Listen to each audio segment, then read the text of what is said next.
Bonjour et bienvenue sur Savoir Vivre Chaman. Je vous avais laissé à l'entrée de l'hiver et je vous retrouve maintenant à l'entrée du printemps. Cela étant, je ne suis pas resté les bras croisés car les stages que j'ai donnés et le recul que j'avais besoin de prendre pour considérer les vidéos que j'avais déjà produites m'ont bien occupé. Voilà, maintenant, c'est nouveau. Et vous allez voir comment. C'est juste après ça.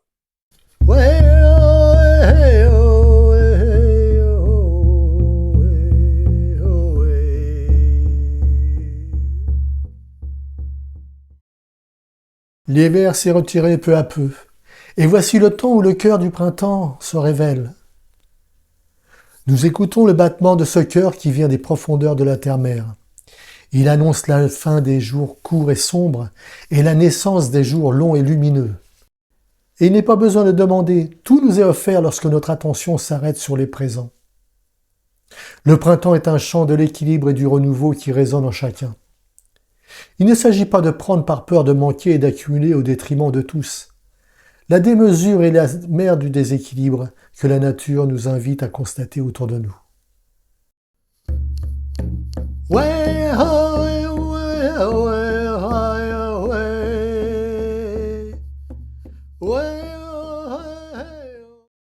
Notre confiance en la vie est nourrie par ce renouvellement. Cela nous ramène ainsi à la conscience du renouvellement et de l'évolution de notre propre nature. Cet élan de la nature nous accompagne et nous soutient. Nous respirons alors les parfums de sa vitalité et de sa créativité libre de toute peur d'exister. Cela nous pousse à passer au travers de nos peurs pour développer notre confiance en soi et en nos facultés, qu'elles nous apparaissent ou pas. La nature se révèle être ainsi une source d'inspiration inépuisable et magique.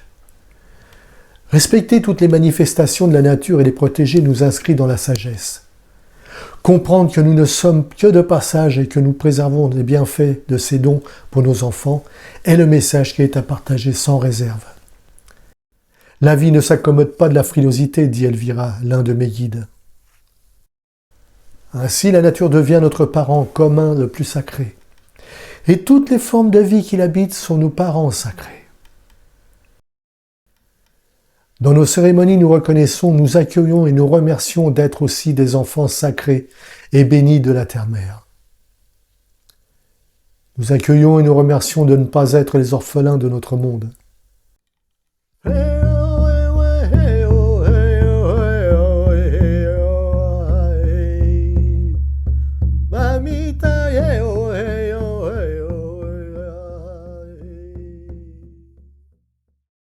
Et puis nous nous souvenons que l'arbre est un grand frère sacré. Tels nous l'ont appris les anciens de toutes les directions.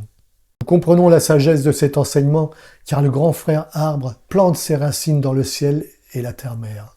Nous nous rappelons que le grand frère arbre vibre et parle lorsqu'on se laisse sentir et écouter. Alors nous nous ressourçons auprès de lui sur la bonne manière de servir et d'honorer la terre-mère. Nous reprenons ainsi possession de nos forces et nous portons nos intentions, nos projets, nos désirs en pleine lumière pour qu'ils fructifient.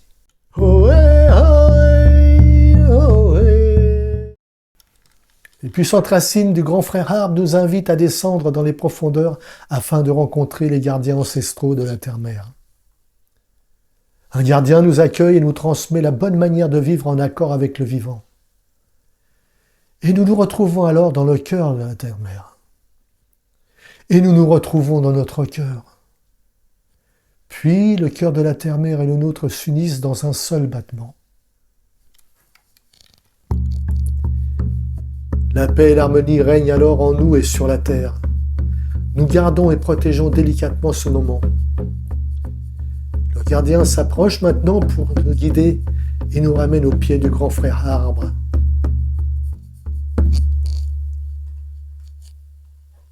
Nous faisons des offrandes pour exprimer notre gratitude et nous ouvrons les yeux. Dehors, un oiseau chante dans le vent.